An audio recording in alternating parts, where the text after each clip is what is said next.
சாதி பற்றுங்கிறதெல்லாம் பொய். அவனோட வளர்ச்சி, அவன் சங்கத்தை வந்து டெவலப் பண்ணும். தொடர்ந்து அவனே வந்து வைரல் பண்ணுறாங்க. கொலை, கொள்ளை, கற்பழிப்பு, பாலியல், போதைப் பொருள், தற்கொலை இப்படி நிறைய நடந்துகிட்டே தான் இருக்கு. ஒரு நாள் பரோல்ல வந்ததுக்கே இந்த அளவுக்கு எல்லாருமே கதறீங்க. அப்படி அப்பெல்லாம் அது பிள்ளைய கொண்டுட்டான் தீவிரவாதி. இன்னைக்கு அவர் ஒரு நாள் பரோல்ல வந்ததே நாடக காதல் கும்பலால தாங்கிக்க முடியல. இன்னைக்கு மேடை போட்டு பேசுறீங்க அப்படின்னா உன் பையனை வெட்டி உன் பையனுக்கு இந்த மாதிரி நடந்திருந்தா நீ சும்மா இருந்திருப்பீங்களா? இந்த மாதிரி இந்த வழக்குல முதல்ல விசாரிச்ச டிஎஸ்பி விஷ்ணுபிரியா அவங்க பண்ணிக்கிட்டாங்க. மிரட்டலா அவங்க கிட்ட பேசிட்டு சேலஞ்ச் பண்ணிட்டு உங்ககிட்ட விஷ்ணுபிரியா அப்படி சொல்லி எத்தனாவது நாள்ல அவங்க தான் நியூஸ் ஒரு 4 நாள் கூட கோகுல்ராஜும் சுவாதியும் அந்த அர்த்தநாரீஸ்வரர் கோவில்ல இருந்து சிசிடிவி ஃபுட்டேஜ் தான். அங்க கோர்ட்ல இருக்கிறவங்களே சிரிக்கிற மாதிரி, ஆமா இல்ல இல்ல எனக்கு தெரியாது மறந்துட்டேன்.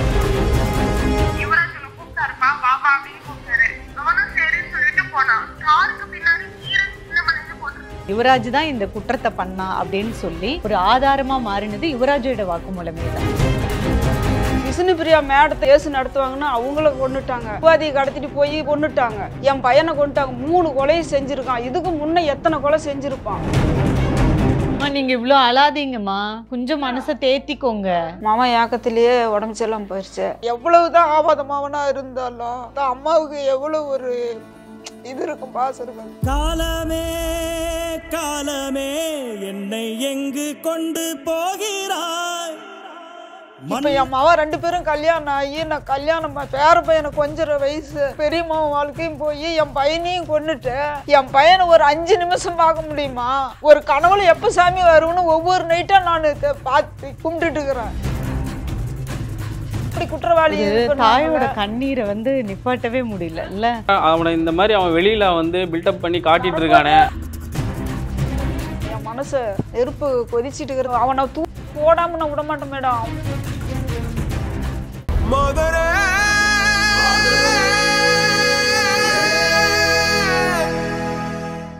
2015 தமிழ்நாட்டையே பதப்பதைக்க வச்ச ஒரு வழக்கு தான் கோகுல்ராஜ் வழக்கு. இது ஒரு சாதி ஆணவ படுகொலை வழக்கு. வயசு 21.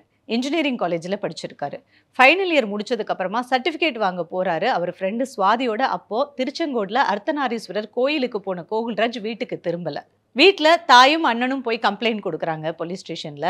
ஆனா அவங்களுக்கு கிடைச்சது பக்கத்துல பள்ளிப்பாளையம் ரயில்வே தண்டவாளத்துல கோகுல்ராஜோட 2 துண்டாக்கப்பட்ட உடல் தான். தொடர்ந்து நடந்த விசாரணையில தான் தீரன் சின்னமலை பேரவையோட தலைவர் யுவராஜ் தான் A1 குற்றவாளி அப்படின்னு சொல்லி குற்றம் சுமத்தப்பட்டு விசாரணையும் நடந்தது. கோயிலுக்கு போன கோகுல்ராஜையும் சுவாதியவும் தீரன் சின்னமலை பேரவை தலைவர் யுவராஜ் ஒரு 10 பேரோட வந்து எங்க சாதி பொண்ணை நீ ஏன் கூட்டிட்டு வந்த, நீ ஏன் பழகுற, எப்படி பழகலாம் அப்படின்னு சொல்லி கூட்டிட்டு போய் கோகுல்ராஜே பேசினதா ஒரு வீடியோவையும் பேச வச்சு, ஆனா அந்த வீடியோல கோகுல்ராஜ் எங்க அம்மாவும் தம்பியும் நல்லா இருக்கணும்னு சொன்ன ஒரு விஷயம் அது மிரட்டி சொல்லப்பட்டதா ஒரு பின்னாட்கள்ல தெரிய வந்தது. ஏன்னா கோகுல்ராஜுக்கு இருந்தது ஒரு அண்ணன் தான், தம்பி கிடையாது. எல்லாம் லவ் பண்ணுறேன்னு சொல்லிட்டு ஏமாத்திடுறாங்க. இனியாவது என்னை பற்றியாவது திருந்துங்க. எனக்கு இந்த பொய்யான உலகத்தில் இருக்கவே பிடிக்கல. நான் எங்கள் அப்பா இருக்கிற இடத்துக்கே போகிறேன். அம்மா தம்பியெல்லாம் நல்லா இருங்க. இந்த பூமியில் வாழவே எனக்கு பிடிக்கல. என்னை பார்த்தாவது எல்லாரும் திருந்திக்கோங்க. இந்த வழக்கோட விசாரணை ஆரம்ப கட்டத்தில் கோகுல்ராஜ் கூட இருந்த பொண்ணு சுவாதி கோகுல்ராஜோட தாய்க்கும் அண்ணனுக்கும் ஆதரவாக பல உண்மைகளை வெளியில சொல்லிட்டு இருந்தாங்க. ஆனா தொடர்ந்து பல வருடங்கள் இந்த கேஸ் விசாரணையில இருக்கும்போது அந்த பொண்ணுக்கும் திருமணம் நடக்குது. அதுக்கப்புறமா நீதிமன்றத்துல இந்த பொண்ணு பிறல் சாட்சியா மாறினாங்க.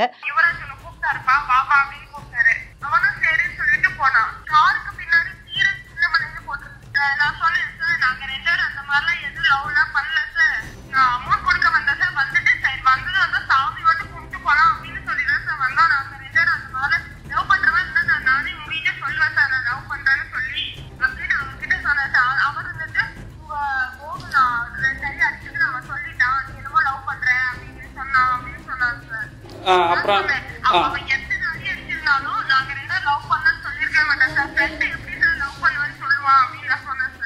ஆனாலும் அர்த்தநாரீஸ்வரர் கோயில்ல கோகுல்ராஜ் கூட சுவாதி அந்த கோவில்ல இருந்தாங்க. ஒரு சிசிடிவி ஃபுட்டேஜ் ஆதாரமாக எடுக்கப்பட்டு அதுக்கப்புறம் குற்றம் நிரூபிக்கப்பட்டதுக்கு ஒரு முக்கிய ஆதாரமா இருந்தது. 2015 இந்த வழக்கை விசாரிச்ச டிஎஸ்பி விஷ்ணுபிரியா அவங்க மர்மமான முறையில இறந்து போறாங்க. அவங்க பண்ணிக்கிட்டாங்க அப்படின்னு சொல்லப்பட்டுச்சு. அது ஏன் அப்படிங்கிறது இன்னைக்கு வரைக்கும் ஒரு கேள்விக்குறியாவே இருக்கு. இந்த வழக்கோட ஆரம்ப கட்டங்கள்ல போஸ்ட்மார்ட்டம் நடந்தது முதற்கொண்டு கோகுல்ராஜோட தாய் சித்ராவும் அண்ணன் கலைசெல்வமும் பல போராட்டங்களை ஈடுபட்டாங்க. அதுல பல கட்சிகளும் அவங்களுக்கு உடன் இருந்தாங்க. வழக்கறிஞர்களோட சப்போர்ட்ல தான் 2023 ஒரு தீர்ப்பு சென்னை உயர்நீதிமன்றத்துல வழங்கப்பட்டது.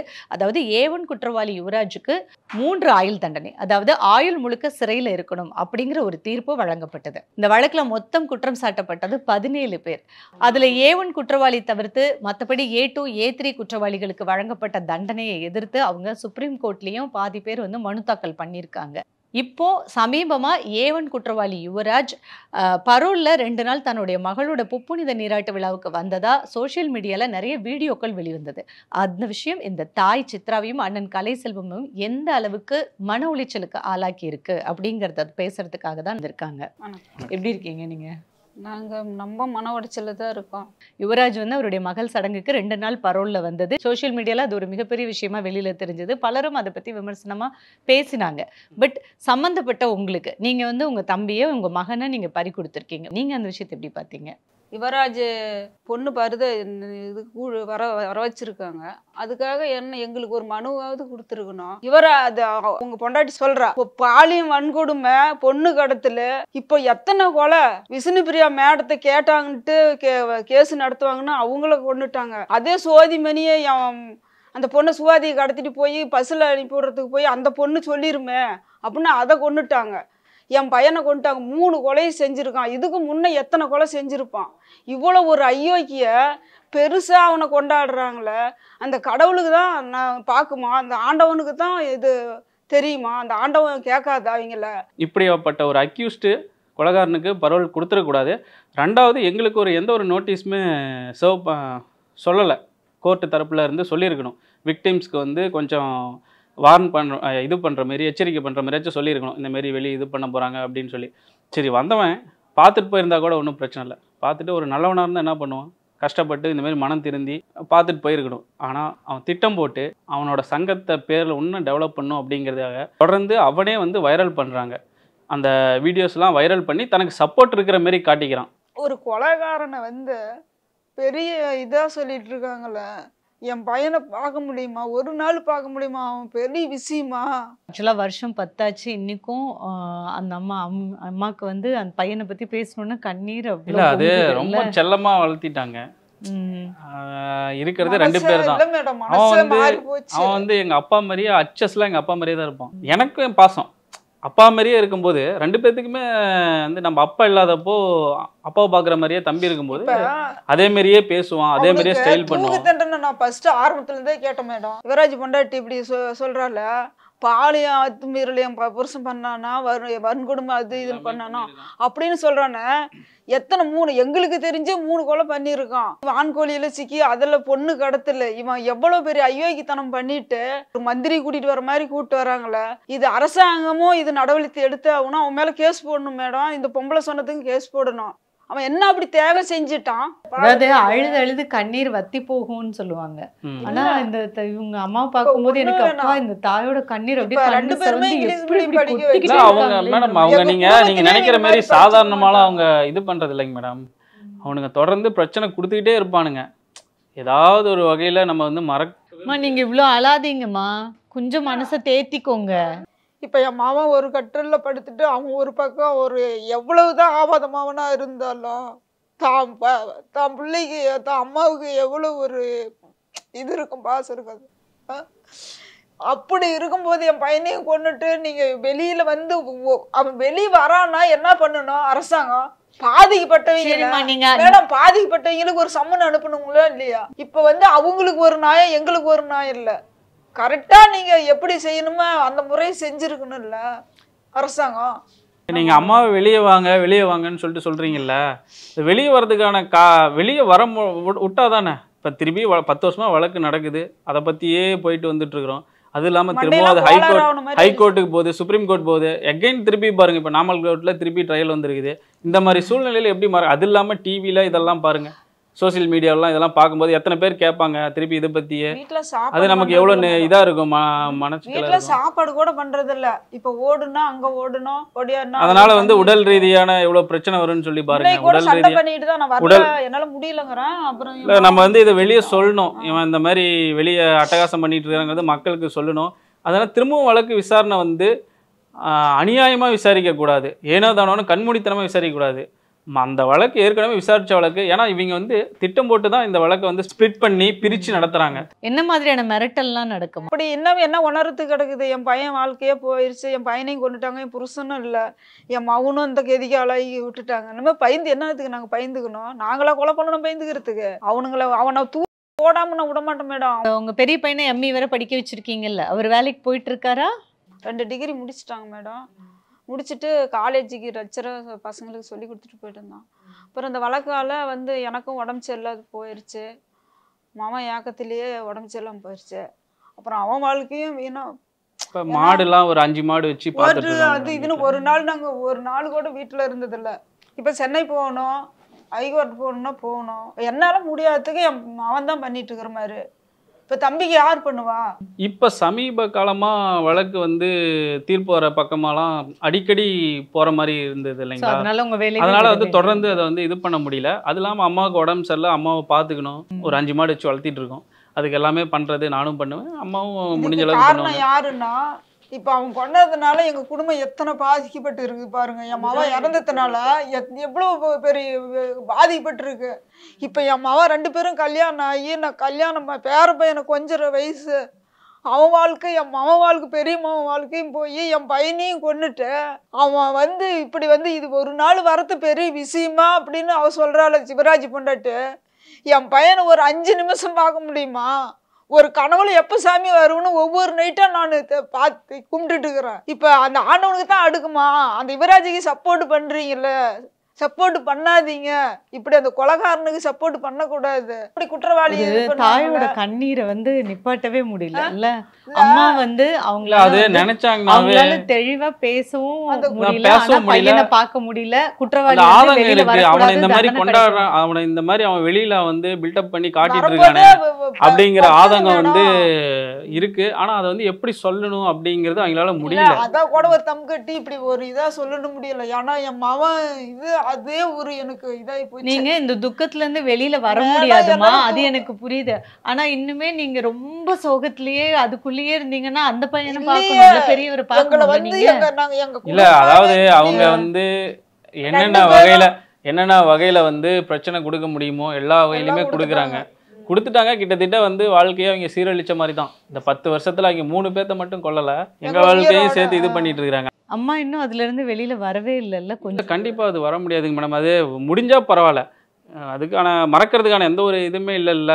திரும்ப திரும்ப திரும்ப வந்துட்டே இருக்கிறதுனால அது மறக்கவே முடியல. தூக்கமே இல்லை மேடம். தொடர்ந்து இதே ஞாபகமா இருந்தா என்ன பண்ணும்? படுத்துட்டு இருப்பான், அவனும் தூங்க மாட்டான். நான் ஒரு பக்கம் அந்த ரூம்ல படுத்துட்டு இருப்பேன், எனக்கும் தூக்கம் வராது. இப்ப என் மவனை எப்படி பண்ணாங்கன்னு அதே எனக்கு ஒரு மன உடைச்சலா போச்சு. பைத்தியமா அந்த ஞாபகமே தான். ஐயோ இப்படி பண்ணிருப்பான். அம்மா வருஷம் எத்தனை ஆச்சு, நீங்க கொஞ்சம் மறக்கிறதுக்கு முயற்சி பண்ணணும்ல. முடியல மேடம். பெத்தவங்களுக்கு இல்ல அதுக்கான வாய்ப்பு அமையல இல்லைங்க மேடம். இப்ப திரும்பவும் இப்ப பாருங்க, திரும்பவும் வழக்கு நடந்துட்டே இருக்குது. Lower court, high court, supreme court கொண்டு வந்துட்டு இருக்காங்க மேடம். இப்ப நீங்க என்னதுக்கு தனியா பிரிக்கணும்? வழக்கு வந்து ஒரு தரம் சொல்றதே சாட்சி பெரிய விஷயம். தேவையில்லாம ஏன் வந்து திரும்பவும் நிரூபிக்கணும்? அது வந்து அவன் வந்து அதுல சம்பந்தப்பட்டிருக்கானா அப்படிங்கிறதெல்லாம் ஆராய்ச்சி பார்க்கணும் இல்லைங்களா? இப்போ 2 பேரும் வச்சு வழக்கு வைக்கும்போது இப்போ அடைக்கலம் கொடுத்தவனையும் சேர்த்து விசாரிக்கலாம். இப்போ அடைக்கலவனை கொடுத்தவன் மட்டும் விசாரிக்கும் போது அவங்க இல்லாமல் இவனை வந்து விசாரிக்கிறது அது வந்து நியாயமாக இருக்காது. அது வந்து சட்டத்தில் பார்க்குங்க, சட்டப்படி பண்ணுங்க. நம்ம வந்து நம்மளோட கோரிக்கையாக எங்களுக்கு நல்லது பண்ணும் அப்படிங்கிறத சொல்லலை. நியாயமாக அது சட்டப்பூர்வமாக அவனுக்கு அது விசாரிக்கலாமாங்கிறத ஆராய்ச்சி பார்த்து இது கோர்ட் வந்து முடிவு பண்ணணும். இது வழக்கறிஞர்கள் எடுத்து சொல்லணும். 2 பையனையும் இன்ஜினியரிங் படிக்க வச்சிருக்காங்க இல்லையா அம்மா. ஸோ அன்னைக்கு கோகுல்ராஜுக்கு சம்பவத்தன்னைக்கு என்ன நடந்துச்சு? நாங்கள் வந்து வீட்டில் இருக்கோம், இவன் வந்து காலேஜுக்கு போகிறோம். எங்கே போனான் அப்படிங்கிற இது எங்களுக்கு தெரியல. நாங்கள் தேடி வந்து நைட்டு ஃபுல்லாக நாங்கள் தேடி பார்த்துட்டு இருக்கும்போது தான் காலேஜில் இருந்து அன்னைக்கு நைட் யாருமே சொல்லலை. அடுத்த நாள் காலையில் தான் கார்த்திக் ராஜா அப்படிங்கிற அந்த அவனோட ஃப்ரெண்டு சொல்லி இந்தமாரி கோயிலுக்கு போயிட்டு ஏதோ பிரச்சனை ஆகிடுச்சான்னு சொல்லி நான் ஃபோன் நம்பர் தரேன், ஒரு பொண்ணோட ஃபோன் நம்பர் தரேன்னு சொல்லி சுவாதி நம்பரை கொடுத்து அப்புறம் சுவாதி கிட்ட பேசுனதுக்கப்புறம் தான் இந்த மாதிரி யுவராஜுங்கிற ஒரு குரூப் கடத்திட்டு போயிருக்காங்க, எங்களை வந்து லவர்ஸான்னு கேட்டு அடித்து அவனை மட்டும் என்னை தனியாக அனுப்பிச்சி விட்டு அவனை மட்டும் கூட்டிகிட்டு போயிட்டாங்க. உங்களுக்கு வீட்ல கோகுல்ராஜ் அதுக்கு முன்னாடி ஸ்வாதி அப்படின்ற ஒரு பெண் அவங்கள கேரக்டர் பத்தி வீட்ல ஏதாவது சொல்லியிருக்காராமா உங்ககிட்ட? வீட்டுக்கு வந்திருக்காங்க மேடம். என்ன சொல்லி உங்ககிட்ட இன்ட்ரடியூஸ் பண்ணியிருந்தாரு அவங்கள? ஃப்ரெண்டு அப்படின்னு தான் சொல்லுவான். பேசுவான். அந்த கார்த்தி ராஜாவும் எல்லாமே ஃப்ரெண்டுங்க வருவாங்க, எல்லாமே சாப்பிடுவாங்க, எல்லாமே அந்த இது மாதிரி பழகலை. யுவராஜ் கூட சேர்ந்த ஒரு 10 பேர் வந்து உங்க தம்பியை கூட்டிட்டு போயிட்டாங்க. ஸோ அதுக்கப்புறமா நீங்க எப்படி கண்டுபிடிச்சிங்க? அதுக்கப்புறம் அந்த பொண்ணுக்கிட்ட கேட்டு எல்லாமே நாங்கள் டீட்டெயில்ஸ் இது பண்ணிட்டோம். இதை வந்து நாம் போய் கேட்குறதுல எந்த ஒரு யூஸ் இருக்காது, நம்ம போலீஸ் கம்ப்ளைண்ட் கொடுத்து தான் ஆகணும் அப்படின்ட்டு நம்ம இது பண்ணி நினச்சி அந்த பொண்ணையும் வர சொல்லி ஸ்டேஷனுக்கு வர சொல்லி அந்த பொண்ணு அந்த பையன் எல்லாருமே போய் ஸ்டேஷனில் நின்று கம்ப்ளைண்ட் கொடுத்தோம். அப்புறம் கம்ப்ளைண்ட் கொடுத்து விசாரிச்சாங்க. சாயங்காலமாக தான் இந்த மாதிரி இறந்துருக்குறாங்க நியூஸ் வந்து தெரிஞ்சது. உங்களுக்கு தண்டவாளத்தில் அவருடைய உடல் கிடக்கு அப்படின்றது யார் சொன்னா முதல்ல? ரயில்வே போலீஸ் வந்து அம்மா நம்பருக்கு கால் பண்ணி இந்த மாதிரி ஐடி கார்டோட ஒரு உடல் இருக்கு, அது வந்து நீங்க வந்து பாருங்கன்னு சொல்லிட்டு சொன்னாங்க. அப்புறம் அம்மா அது வரைக்கும் நீங்க அவர் உயிரோட இருந்திருப்பாரு. ஆமா, நாங்க வந்து எப்படியாச்சும் கூட்டிட்டு போயிடலாம் அப்படிங்கிற இதுல தான் இருந்தோம். ஏதாவது போலீஸ் ஸ்டேஷன்ல விட்டுருந்தா கூட நம்ம காசு கட்டி கூட்டிட்டு போயிடலாம், நம்ம அவனை கூட்டு போகலான்னு தானே வரோம். அப்புறம் தானே போலீஸுக்கு வந்து நாங்கள் எல்லாமே கூட்டமாக நிறைய போய் போலீஸ் ஸ்டேஷனில் நின்றுட்டு இருக்கும்போது சுவாதியும் சொல்கிறோம், கார்த்தி ராஜாவும் சொல்கிறோம், சொல்லிட்டு இருக்கும்போது தான் இப்போ போலீஸ் ஸ்டேஷன் இதில் ரயில்வே டேக்கில் இருக்குது அப்படிங்க வந்தால் நான் கீழே மயங்கி கீழே விழுந்துட்டேன். எல்லாம் அங்கே போயிட்டாங்க பாட்டுக்கு. அப்புறம் என்ன நடேசன் தம்பி ஒருத்தன் 2 பேர் தான் நாங்கள் போலீஸ் ஸ்டேஷனில் இருந்தோம். நீங்கள் எப்போ பார்த்தீங்கம்மா உங்கள் பையனுடைய உடலை? நான் வந்து 2 நாள் கழிச்சு ஏதோ சேலத்தில் தான் நான் பார்த்தேன். 8 நாள் கழிச்சு எவ்வளவு கொடூரம் பண்ணிருக்காங்க. இல்ல மிரட்டி அவனை வந்து கார்ல வச்சு கடத்திட்டு போயிட்டு ஃபுல்லா அடிச்சு கார்ல வச்சு அதாவது சாப்பிட எதுவுமே கொடுக்காம மயக்கத்திலேயே வச்சிட்டு இருந்திருக்கான். மிரட்டி சூசைட் நோட் எழுத வச்சு வீடியோ எடுக்க வச்சு 10 மணிக்கு பிடிச்சு எவ்வளவு கொடுமை பண்ணிட்டு இருந்திருக்கானே. இப்போ குற்றம் சுமத்தப்பட்ட அந்த யுவராஜ் வந்து அந்த பொண்ணுக்கு சொந்தக்காரன் இல்லைல்ல? யுவராஜ் வந்து அவங்க சமூகத்துல வந்து ஒரு கட்ட பஞ்சாயத்து மாதிரி ஒரு 4-5 பேரை வச்சு சுத்திக்கிட்டு மிரட்டி காசு பார்க்கறது, அங்கே இருக்கிற அந்த பொண்ணுங்கள்லாம் கடத்தி காசு வாங்குறது, இந்த மாதிரியான வழக்கெல்லாம் அவன் மேலே ஆல்ரெடி இருக்குது. ஈமு கோழியில் மோசடி 10 கோடி ஃபுல்லாக வந்து அதில் மாட்டினதுக்கப்புறம் இவன் இந்த மாதிரி தலைமறைவாக இருந்திருக்கான். தன்னை வந்து ஒரு பெரியடாக காட்டிக்கிறதுக்காக அது வந்து அவன் மேலே பற்றுங்கிறதெல்லாம் சும்மா, இந்த சாதி பற்றுங்கிறதெல்லாம் பொய். அவனோட வளர்ச்சி அவன் சங்கத்தை வந்து டெவலப் பண்ணும் அப்படிங்கிற காரணமாக வந்து ஒரு சுதந்திர போராட்ட தியாகி தீரன் சின்னமலை அவர் பேரை வந்து வச்சு இது பண்ணியிருக்கான். அவரை வந்து வணங்குறவங்க கொண்டாடுறவங்க வந்து இவனுக்கு சப்போர்ட் பண்ண மாட்டாங்க. இவன் பண்ணினது வந்து ஒரு சுத்தமான ஒரு அயோக்கியத்தனம். ஒரு கஷ்டப்பட்டு ஒரு விதவை தாயோட பையனை நம்ம இப்படி பண்ணுறாங்கிற உணர்ச்சி கொஞ்சம் கூட இது பண்ணியிருக்கானா அவன் எப்படிங்க மேடம் நல்லவனாக இருக்க முடியும்? அந்த சங்கத்துக்கு வந்து ஒரு உண்மையாலுமே ஒரு மாவீரரோட பேரை வச்சுக்கிட்டு இவன் எப்படி ஏமாற்ற முடியும்? அது இல்லாமல் கட்டாயமாக வந்து பண வசூல் வந்து மிரட்டி இன்னமும் வாங்கிட்டு இருக்காங்களாம். வழக்குக்கு நீங்கள் கட்டாயமாக தந்து தான் ஆகணும். நிறைய பேர் சொல்கிறாங்க. அவங்க இதுலேயே ஒரு டாக்டர்லாம் இருப்பாங்க இல்லைங்களா, அது மேலே தனியாக வந்து சிபிசிடி வழக்கே போட்டிருக்காங்க. அன்னைக்கு கோவிலில் என்ன நடந்தது? உங்க கோகுல்ராஜும் ஸ்வாதியும் கோவிலுக்கு போயிருக்காங்க.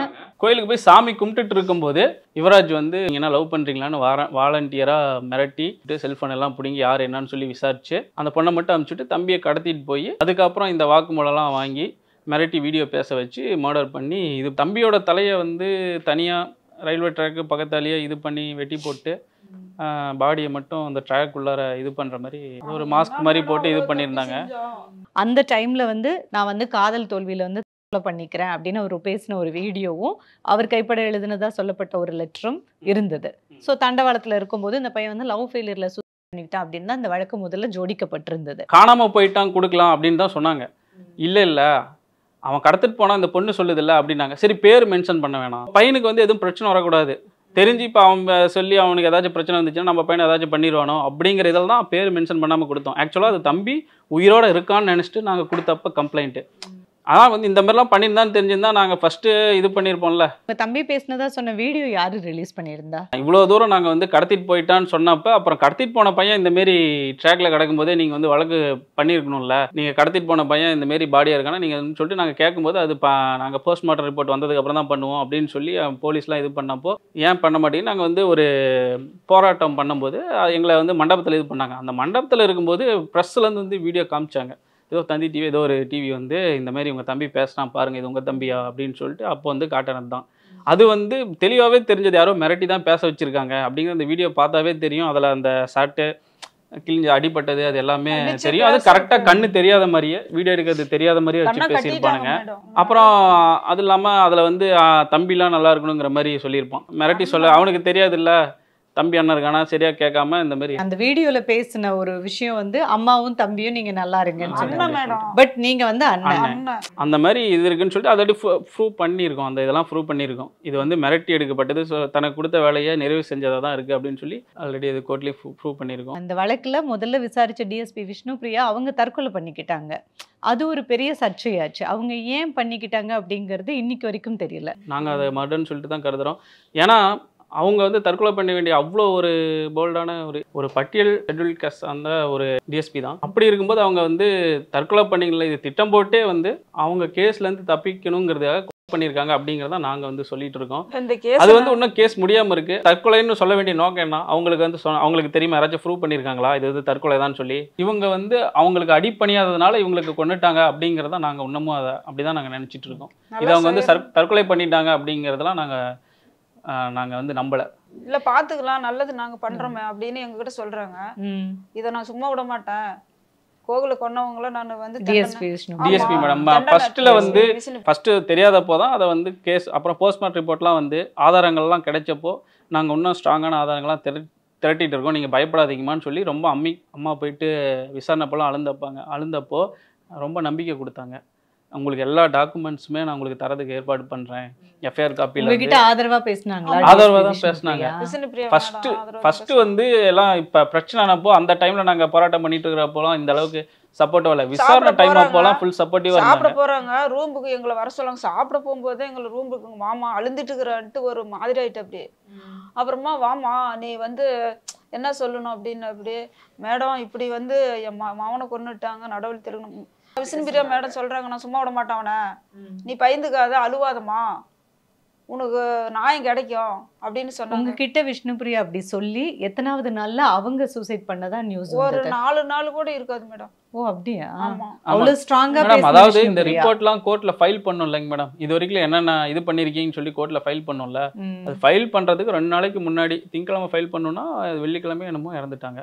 கோகுல்ராஜும் சுவாதியும் பழகினது தான் இந்த சாதி ஆணவ படுகொலைக்கு முக்கிய காரணம் அப்படின்னா இந்த வழக்கோட முக்கிய ஆதாரமே அந்த அர்த்தநாரீஸ்வரர் கோவில்ல இருந்து சிசிடிவி ஃபுட்டேஜ் தான். ஸோ இந்த வழக்கு விசாரணைக்கு வரும்போது ஒரு முறை இந்த ஜட்ஜே கேட்குறாங்க இல்லையா, அந்த சிசிடிவி ஃபுட்டேஜை வச்சு கோவில்ல கூட இருந்தது யாரு அப்படின்னு சொல்லி. அந்த பொண்ணு கூட இருந்தது நான் இல்லைன்னு சொல்லி பிறல் சாட்சியா மாறி முதல்ல ஆமான்னு சொன்னவங்க அதுக்கப்புறமா இல்லைன்னு சொல்றாங்க. அந்த இன்வெஸ்டிகேஷன் அப்பயும் ஃபுல் சப்போர்ட் பண்ணியிருக்காங்க. 164 ஸ்டேட்மெண்ட்டு கொடுத்துருக்காங்க. கோர்ட்டுக்கு வரும்போது வந்து இந்த ப்ரொடெக்ஷன்லாம் அப்போ ஃபுல்லாக கொடுக்க முடியல. 2-3 வருஷம் ஆயிடுச்சு இல்லைங்களா, அதனால் பாதி இது வரைக்கும் தான் கொடுத்துருக்காங்க. அந்த ப்ரொடெக்ஷன் வந்து ஃபுல்லாகவே கொடுத்துருந்தாங்கன்னா அவங்க இந்த மாதிரி சொல்லியிருக்க மாட்டாங்க. அது இல்லாமல் இந்த சமூகத்தில் வந்து அப்போ கல்யாணம் வேறு ஆயிடுச்சு. போயிட்டு லவ் பண்ணனா சொன்னால் அவங்க வீட்டில் எப்படி இருப்பாங்க, முழிச்சு இது அவங்க மூஞ்சில் எப்படி முழிக்க முடியும்? புருஷன் எப்படி வச்சுட்டு இருப்பான். மேடம் நான் அந்த கோகுல யாருன்னே தெரியாது அப்படின்னு சரிச்சு கேக்குறாரு. ஜட்ஜு வந்து சுவாதி கிட்ட கேக்குறாரு இதெல்லாம் மனசாச்சு உனக்கு ஒரு பையன் இருக்கு, இப்ப மாசமா இருக்க, மனசாச்சு இப்படி நடந்துக்க, இது வந்து உனக்கு இந்த குழந்தை வந்து பதில் சொல்ற மாதிரி நாளைக்கு பண்ணக்கூடாது, இது ஒரு சாபம் மாதிரி தான் உனக்கு சொல்லு அப்படி வந்துன்னு கேக்குற. அப்படி நான் கோகுல்னா யாருன்னே தெரியாதுங்கிற இல்ல போல் ஸ்டேஷன்ல என்னால ஒரு உயிர் போயிருச்சு அப்படின்னு எல்லா உண்மையுமே சொல்லிட்டா. அந்த விசாரிக்கும் போது மட்டும் பெருசாச்சா சொல்லிட்டா. சிசிடிவி ஃபுட்டேஜ் மட்டும் இல்லை, அந்த நான் இல்லை, அது கோகுல்ராஜ் தான், ஆனால் அவங்கள வந்து எனக்கு தெரியாது அப்படிங்கிற மாதிரி மறுத்து இது பண்ணிட்டு சொன்னாங்க. அதை வந்து அங்கே கோர்ட்டில் இருக்கிறவங்களே சிரிக்கிற மாதிரி ஆமாம் இல்லை எனக்கு தெரியாது மறந்துட்டேன் இந்த மாதிரி அப்படியே மாற்றி சொல்லிகிட்டே இருந்தாங்க. அது நம்பகத்தன்மையாகவே இல்லை. ஒரு நடவடிக்கை ஒன்று எடுத்த பெருஞ்சொலி கேஸ் ஒன்று போட்டிருந்தாங்க. இப்போ 2023 சென்னை உயர்நீதிமன்றம் வந்து A1 குற்றவாளியான யுவராஜுக்கு வந்து வாழ்நாள் முழுக்க ஆயுள் தண்டனை அப்படின்னு விதிச்சு அந்த தீர்ப்பை நீங்கள் எப்படி பார்த்தீங்கம்மா? இது மரண தண்டனைக்கு நிகரான ஒரு நல்ல தீர்ப்பாக தான் நாங்கள் பார்த்தோம். ஆனால் இப்போ வந்து அவன் வந்துட்டு இந்தமாரி அட்ராசிட்டி திரும்பவும் பண்ணும்போது தான் கொடுத்துருக்கலாமோ. இதுல A2 குற்றவாளிகள் இருப்பாங்க. இவங்க எல்லாருமே வந்து சுப்ரீம் கோர்ட்ல மறுபடி மனு தாக்கல் பண்ணியிருக்காங்கல்ல, தங்களை விடுதலை பண்ணணும் அப்படிங்கிறதுக்காக. ஸோ அதுக்கு அந்த வழக்கை நடத்துறதுக்கு உங்களோட கோரிக்கை என்ன? கோகுல்ராஜ் வழக்குக்காக நிறைய பேர் போராட்டம் பண்ணாங்க. விடுதலை சிறுத்தைகள் கட்சி, பகுஜன் சமாஜ், கம்யூனிஸ்ட் இயக்கங்கள், பெரியாரிஸ்ட்டு, அப்புறம் இளைஞர்கள், மாணவர்கள்னு சொல்லிட்டு நிறைய பேர் தன்னிச்சையாகவே நிறைய பேர் போராட்டம் பண்ணாங்க. இதில் குறிப்பாக எங்களுக்கு வந்து தொடர்ந்து வந்து எல்லா வகையிலையும் ஹெல்ப் பண்ணது விடுதலை சிறுத்தைகள் கட்சி தான். விடுதலை சிறுத்தைகள் கட்சி, அப்புறம் வழக்கறிஞர் பார்த்திபன்லாம் நல்லா பண்ணியிருந்தாங்க. பாப்பா மோகன் சார், லஜபதி ராயின்னு சொல்லிட்டு சீனியர் கவுன்சில், அவர் வந்து எங்களுக்காக ஹைகோர்ட்டில் வந்து ஆஜரானார். அப்புறம் சங்கர் சுப்பு சாரும் எங்களுக்கு நிறையா பண்ணியிருக்காரு. இந்த வழக்கு வந்து சுப்ரீம் கோர்ட்டில் நடக்குது. இந்த சுப்ரீம் கோர்ட்டில் நடக்கிறதுக்காக எங்கள் தரப்பில் வழக்கறிஞர் வைக்கிறதுக்காக அரசு வந்து நியமித்து கொடுக்கணும் அப்படிங்கிறத நாங்கள் கோரிக்கையாக வைக்கிறோம். இதை வந்து விடுதலை சிறுத்தைகள் கட்சியின் தலைவர் எழுச்சி தமிழர் அவர்கள் இது வந்து முதல்வர் இடத்துல நாம் கொண்டுட்டு போயிட்டு இதுக்காக கோரிக்கை வைக்கிறேன்னு சொல்லியிருக்காரு. அதனால் எங்கள் கோரிக்கையை நிறைவேற்றணும்னு சொல்லிட்டு இந்த பேட்டி வாயிலாக கேட்டுக்கிறோம். மாண்புமிகு தமிழ் அரசுக்கு நாங்கள் வைக்கிற கோரிக்கை என்னென்னா, நாங்கள் வந்து தம்பி வழக்குக்காக ரொம்பவும் கஷ்டப்பட்டுட்ருக்கோம். நீதி கிடைக்கணும்னு சொல்லி ரொம்பவும் போராடி இருக்கோம். எங்கள் தரப்பு வழக்கறிஞர் நியமிக்கிறதுக்கு அரசு வச்சு கொடுக்கணும்னு சொல்லிட்டு நாங்கள் மாண்புமிகு முதலமைச்சர் அவர்கள் கேட்டுக்கிறோம். அதுவும் இல்லாமல் இப்போ வந்து நாமக்கல்லில் விசாரணை நடக்கிற A17 அக்யூஸ்டுக்கு அவனோட சம்மந்தப்பட்ட பகுதிகளை மட்டும் விசாரித்து மெயின் வழக்குக்கு எந்த பாதிப்பும் இல்லாமல் அவனுக்கு தண்டனை கொடுக்கணும். 2015 கோகுல்ராஜ் சாதி ஆணவ படுகொலையால் கொலை செய்யப்படுறாரு. கிட்டத்தட்ட 10 வருஷம் ஆச்சு. இன்னைக்கு 2025. ஆனால் இன்னி வரைக்கும் அந்த தாயோட கண்ணீர் வந்து நிற்கவே இல்லை. அவங்க கண்ணு ரெண்டும் செவந்து அப்படி அழுதுட்டு இருக்காங்க. அவங்களால தன் மகனுடைய இழப்பிலிருந்து வெளியில் வர முடியல. ஏன் அவங்க அண்ணனே வந்து அவர் BE ME முடிச்சிருக்காரு. ஒரு காலேஜில் லெக்சரராக வேலை பார்த்துட்டு இருந்தார். இன்றைக்கி அந்த வழக்குக்காக அலையிறது, அம்மாவை பார்த்துக்கிறது, அம்மாவுக்கு மனசும் சரியில்லை, உடம்பும் சரியில்லை, அம்மாவை பார்த்துக்கணும். இதனால் தன் வேலையும் விட்டு இப்போ வீட்டில் விவசாயம், மாடுகளை வளர்க்குறது, இதை பண்ணிவிட்டு அம்மாவுக்கு துணையாக இருக்கார். இன்னும் அவருமே அந்த மன உளைச்சல்லேருந்து வரலை. ஒரு இறப்புங்கிறது இயற்கையாக நடக்கணும். இந்த மாதிரி சாதி ஆணவ படுகொலைகள் நடக்கும்போது அந்த குடும்பமே எவ்வளவு கஷ்டத்துக்கு உள்ளாகுறாங்க. இன்னைக்கு வரைக்கும் அதுலேருந்து மீள முடியலை. இன்னும் நீதி முழுசாக கிடைக்கணுங்கிறதுக்காக போராடிக்கிட்டே இருக்காங்க. சட்டத்தில் குற்றவாளிகளுக்கு முழுசாக தண்டனைகள் நிறைவேற்றப்பட்டால் மட்டும்தான் எங்கள் மனசு ஆறும் அப்படிங்கிறத சொல்கிறதுக்காகவே வந்திருக்காங்க.